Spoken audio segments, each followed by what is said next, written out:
Some people skim read books, which is perfectly fine, and I certainly admit that I do a lot of the time as well.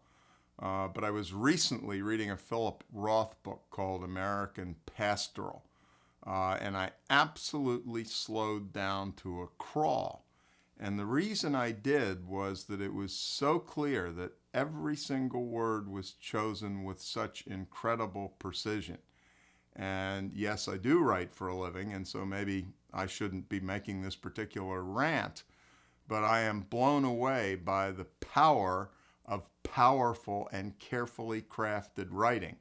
In the age of email and the age of Twitter and tweeting and so on, we've gotten rid of a lot of our grammar and we use really half-baked construction, and they say that that's particularly true of people who are a heck of a lot younger than I am.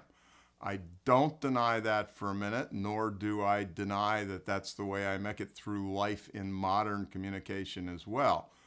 But I do guarantee you, at least I suppose if you're over 26 or 27, that the quality of written communication is still incredibly important.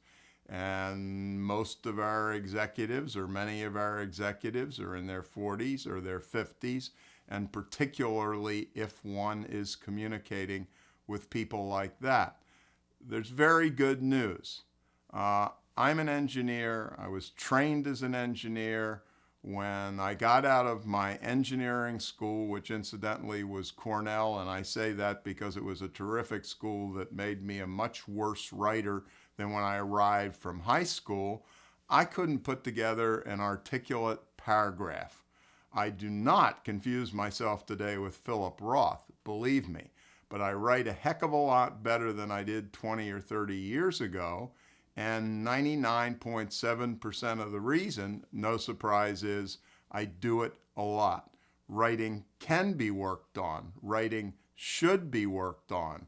I'm not talking about a short email, albeit a short email to your boss 2 levels up who's 53 years old. It may make a lot of difference. Work on your writing.